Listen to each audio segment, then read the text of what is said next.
नमस्कार रसिक प्रेक्षक हो, गुढीपाडव्याच्या सर्व रसिक प्रेक्षकांना खूप खूप शुभेच्छा। दाही दिशांना गुलाल उधळूनी स्वागत करूया नववर्षाचे, नवीनतेच्या संकल्पांचे, आनंदाचे उल्हासाचे, स्वागत मांगल्याचे। चैत्र शुद्ध प्रतिपदा अर्थातच गुढीपाडवा 3.5 शुभ मुहूर्तांपैकी एक अत्यंत महत्त्वाचा असा एक मुहूर्त। वसंत ऋतूच्या चैत्र पालवी बरोबरच प्रत्येकाच्याच मनामध्ये आशा आकांक्षांचा फुलोरा। रसिक हो, शालिवाहन शके 1940 ला आतापासून सुरुवात झालेली आहे। पुन्हा एकदा गुढीपाडव्याच्या सर्व रसिकांना खूप खूप शुभेच्छा देते आणि इथे कार्यक्रमाची सुरुवात करते आहे। सुरुवातीला मागच्या आठवड्यातल्या सांस्कृतिक घडामोडी। महिला बचत गटाच्या कामांना प्रोत्साहित करणारे धुळे जिल्ह्यातील खास प्रदर्शन स्वयंसिद्धा 2018। इंडियन मर्चंट्स चेंबर चर्चगेट येथे आयोजित कॉटन उद्योगावर प्रकाश टाकणारे कॉटन कॉन्क्लेव्ह 2018। कांदिवली येथील ठाकूर पॉलिटेक्निक महाविद्यालयाचे टेक्नोफेस्ट 2018। गेटवे ऑफ इंडिया इथं वीर सावरकरांच्या स्मृतींना उजाळा देणारा 52वा आत्मार्पण दिन साजरा। राजे प्रतिष्ठानतर्फे शिवकालीन साहित्य सामग्री शस्त्रास्त्र यांचे माहितीपूर्ण प्रदर्शन। प्रत्येक वेळी नशीब मदत करेल अशा गैरसमजात न राहता स्त्रियांनी आर्थिकदृष्ट्या सक्षम होण्यासाठी स्वतःहून प्रयत्न केले पाहिजेत आणि यातूनच महिला बचत गटाची संकल्पना विकसित झालेली आहे। या संकल्पनेमुळे महिलांना रोजगार आणि आत्मसन्मान या दोन अत्यंत महत्त्वाच्या गोष्टी साध्य झालेल्या आहेत। याच संकल्पनेमुळे महिलांचं सक्षमीकरण, महिलांचं सबलीकरण आणि स्त्री शक्तीची ही चळवळ हळूहळू प्रगट होत चाललेली आहे। आपण पाहणार आहोत महिला बचत गटातून निर्माण झालेल्या वस्तूंचं जिल्हास्तरीय प्रदर्शन आणि विक्री महोत्सव स्वयंसिद्धा 2018। ग्रामविकास विभाग, महाराष्ट्र शासन आणि जिल्हा ग्रामीण विकास यंत्रणा धुळे यांच्या संयुक्त विद्यमाने स्वयंसिद्धा 2018 आयोजित करण्यात आले होते।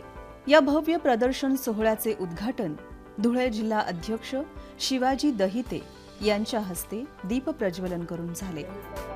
प्रदर्शनात सहभागी झालेल्या महिलांनीही आपली मनोगते व्यक्त केली। आम्ही दरवर्षी भरपूर पापड बनवतो आणि आमचा मालही भरपूर ठिकाणी सेल होतो। आमच्या गावात म्हणजे ग्रामीण भागात महिला पापड करतात, तरी सुद्धा आमच्याकडून त्या महिला पापड घेऊन जातात। आम्हाला ती जास्त हे वाटतं बा, महिलांना खेडेगावातील महिलांना येत असून सुद्धा ते आपल्याकडून माल खरेदी करतात, तर आपल्यात काहीतरी आहे म्हणून ते आपल्या जवळ येतात। ते म्हणे तुमचा पापड एवढा चविष्ट असतो, तर आम्हाला तो का जमत नाही। त्यांना म्हटलं तुम्ही आमच्याकडे या, नंतर आम्ही तुम्हाला शिकू शकतो। आम्ही जसा उद्योग करतो तसं तुम्हालाही उद्योगाला लावू। या प्रदर्शनाचं वैशिष्ट्य म्हणजे सुमारे 86 बचत गटांनी खाद्यपदार्थापासून सर्व जीवनोपयोगी वस्तूंचे स्टॉल्स मांडले होते। या सर्व वस्तूंची विक्रीही करण्यात आली। धुळ्यासह नाशिक, जळगाव, नंदुरबार आणि बुलढाणा जिल्ह्यातील बचत गटही यात सामील झाले होते। जिल्ह्यातील विविध ठिकाणांहून या प्रदर्शनाचा लाभ घेण्यासाठी स्त्री पुरुष आले होते।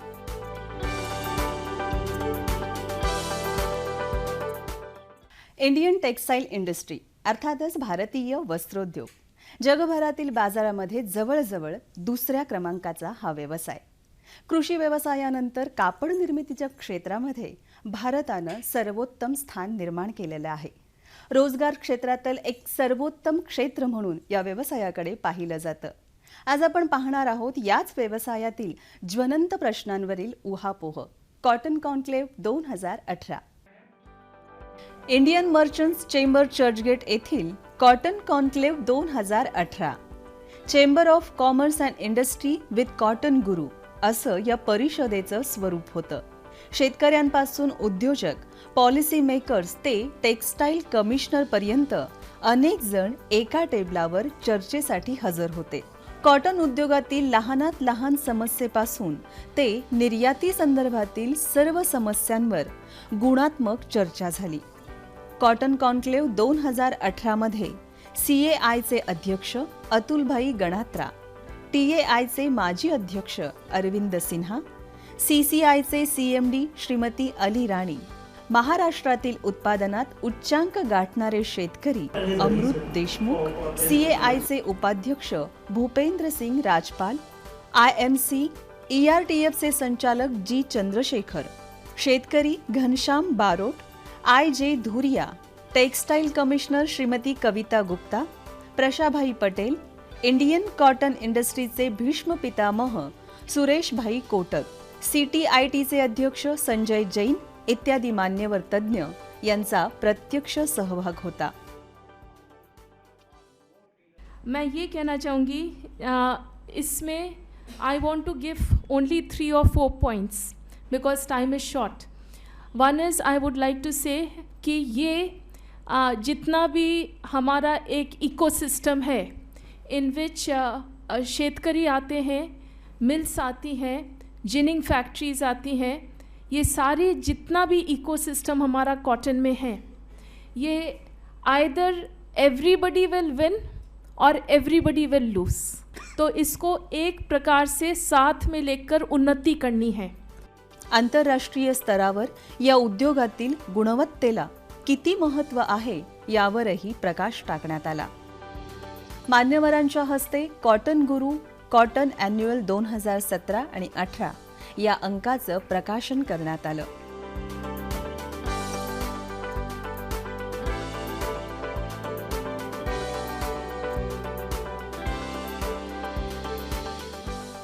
या परिषदेत रेकग्निशन फॉर एक्सलन्स म्हणून निवडक व्यक्तींचा सन्मानचिन्ह आणि प्रमाणपत्र देऊन गौरव करण्यात आला.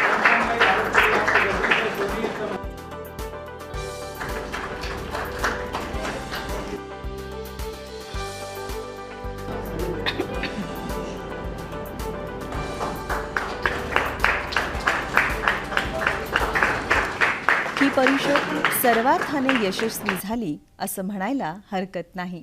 My name is Chandrasekhar. I want to start by complimenting Cotton Guru and Manish Daga for organizing this event, which is in some kind of a stakeholder consultation for strengthening the cotton sector. We heard views of a large number of people. There are wonderful, very practical recommendations and suggestions. हमने आज industry experts, farmers से लेकर brands तक और policy makers जो government officials हैं, cotton corporation of India, MLC और textile commissioner, इनको साथ में एक ही राउंड टेबल पे, एक फार्मर, एक जिनर के साथ में, स्पिनर के साथ में, टेक्सटाइल कमिश्नर के साथ में बैठा है एक टेबल पे. तो ये उसके लिए बड़ी बात है और एक स्पिनर के लिए भी एक बड़ी बात है कि एक फार्मर कुछ शेयर कर रहा है सामने बैठ के. तो ये जो एफ़र्ट हमने लिया है इसका बहुत अच्छा रिज़ल्ट हमें मिला है. सबसे बहुत अच्छे सॉल्यूशंस हमें मिले हैं. Raw cotton is a very important commodity and one of the biggest value-wise in the country. The needs of the industry with expansion and modernization, the cotton consumption will keep going up. Therefore, it is necessary to take lessons from today's conference and make sure that everybody works for the same purpose to improve the quality of cotton, quantity of cotton, yield, and that will help overall to double the farmers' income. ये जो आज का conclave KIA cotton के ऊपर, ये बहुत ही important था क्योंकि देश की जो टेक्सटाइल और कॉटन का जो फाइबर का इकोनॉमी है वो बहुत ही इम्पोर्टेंट है. एग्रीकल्चर पॉइंट ऑफ व्यू से, इंडस्ट्री पॉइंट ऑफ व्यू से, एम्प्लॉयमेंट पॉइंट ऑफ व्यू से. तो इसलिए जो आज की जो चर्चा हुई बहुत अच्छी हुई और अपना ये देखने का है कि फार्मर का कल्याण कैसे हो, उसका जो यील्ड है, उसकी जो प्रोडक्शन है वो कैसे बढ़े, उसकी आमदन कैसे बढ़े और इंडस्ट्री को गुड क्वालिटी कॉटन कैसे मिले. हा एक मोठा प्रयोग आहे नदीजोड प्रकल्पाचा. तो जर सक्सेस झाला भारतामध्ये तर कुठंही पाण्याचा प्रश्न हा राहणार नाही आणि प्रत्येक शेतकरी हा त्यामुळे सुफलाम होणार आहे. अभ्यासातून मिळालेली दिशा ही आजच्या तरुण पिढीला भावी वाटचालीकरिता अत्यंत महत्त्वाची ठरते आणि ही किमया साध्य झाली आहे ती टेक्नोफेस्ट 2018 मुळे. रसिको हो, आजच्या युवक युवतींना व्यवसायाभिमुख शिक्षण देण्याचं महत्त्वाचं कार्य पॉलिटेक्निक महाविद्यालयांकडून केलं जातंय ही जमेची बाजू आहे. टेक्निकल नॉलेज आणि टेक्निकल इन्स्टिट्यूट ही आजच्या काळाची एक अत्यंत महत्त्वाची गरज आहे. आज आपण पाहणार आहोत टेक्नोफेस्ट 2018ची काही क्षणचित्र. कांदिवली येथील ठाकूर पॉलिटेक्निकचा टेक्नोफेस्ट 2018 हा सोहळा आधुनिक तंत्रज्ञानाला समर्पित असाच होता. प्राचार्य डॉक्टर गणेचारी आणि अन्य मान्यवरांच्या उपस्थितीत टेक्नोफेस्ट 2018चे उद्घाटन करण्यात आले.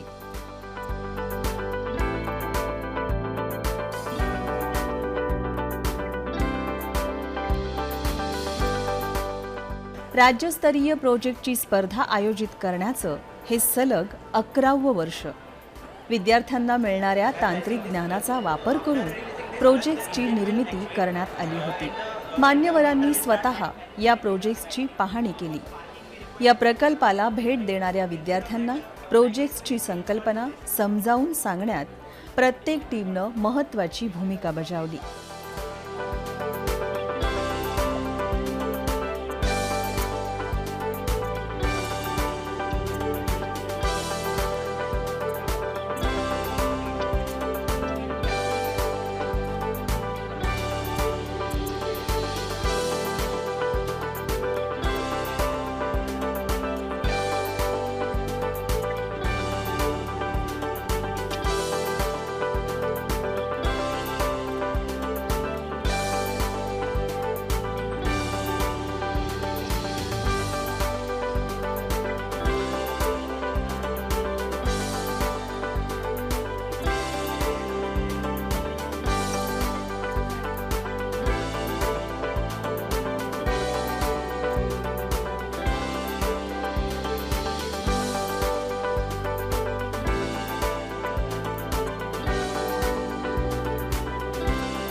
भारतीय स्वातंत्र्य यज्ञात स्वतःचं संपूर्ण जीवनच अर्पण करणारे थोर स्वातंत्र्यवीर विनायक दामोदर सावरकर यांचा देशाभिमान हा गगनाला गवसणी घालणारा होता.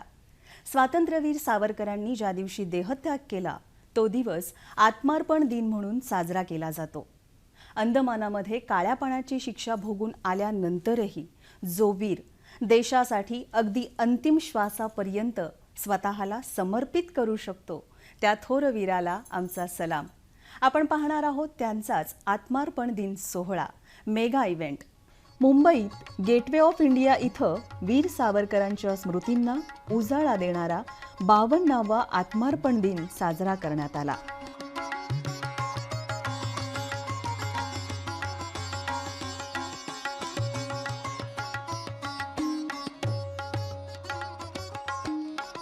लष्करातील अपंगत्व आलेल्या सैनिकांचाही मान्यवरांच्या हस्ते गौरव करण्यात आला.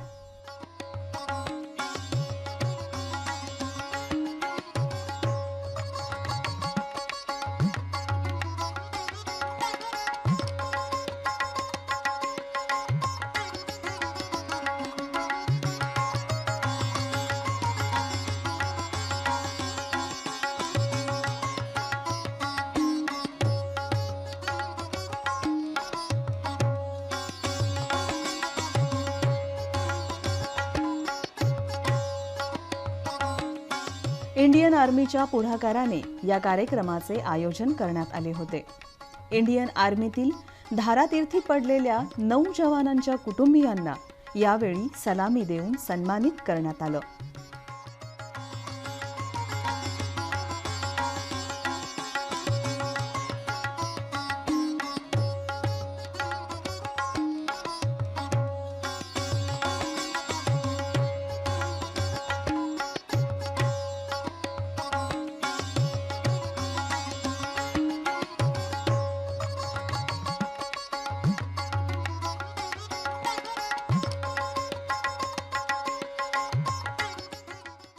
We are here today in three very big contexts. The first context, of course, is we are remembering Veer Savarkar ji. We are here felicitating Veer Naris.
निश्चयाचा Mahameru, बहुत जनांसी आधारू, अखंड स्थितीचा निर्धारू, श्रीमंत योगी, यशवंत कीर्तिवंत सामर्थ्यवंत, वरदवंत पुण्यवंत नीतिवंत, जाणता राजा.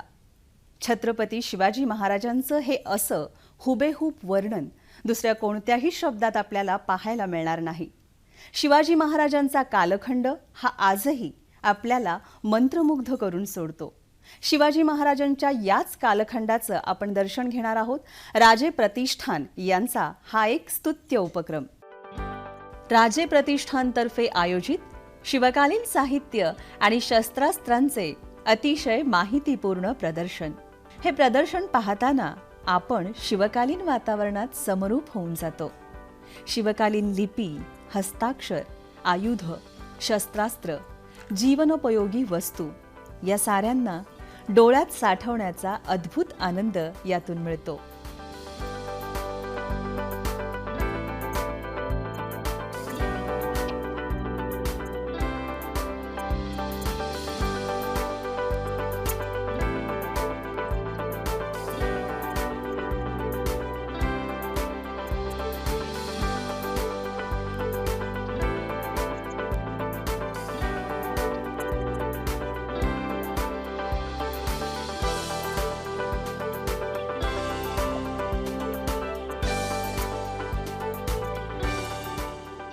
त्या काळातील लढायांमध्ये वापरली गेलेली आयुध आपल्याला खिळवून ठेवतात.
छत्रपतींच्या शूर सहकाऱ्यांची मावळ्यांची छायाचित्र लक्ष वेधून घेतात.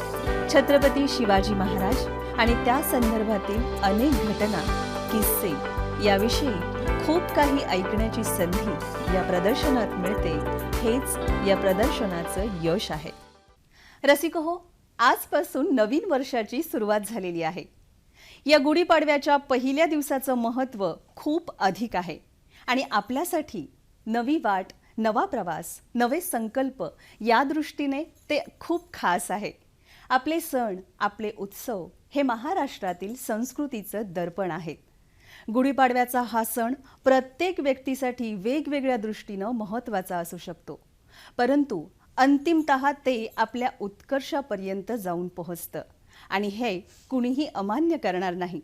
आपला हा गुढीपाडवा सण विकास आणि उत्कर्ष याचा वर्षाव करत असतो आणि अर्थातच हे सगळं गृहीत धरून आपण भावी वाटचालीसाठी इथूनच सुरुवात करतो, शुभारंभ करतो. आणि याच शुभारंभासाठी तुम्हा सगळ्यांना पुन्हा एकदा खूप खूप शुभेच्छा देते आणि आज इथेच थांबते आहे. पण पुन्हा आपली भेट होतेच आहे याच वेळी, याच दिवशी. पण हा कार्यक्रम पाहण्यासाठी तुम्ही आता DD सह्याद्री आपला महाराष्ट्र हे सुद्धा टाईप करू शकता आणि आपला हा कार्यक्रम पाहू शकता. नमस्कार.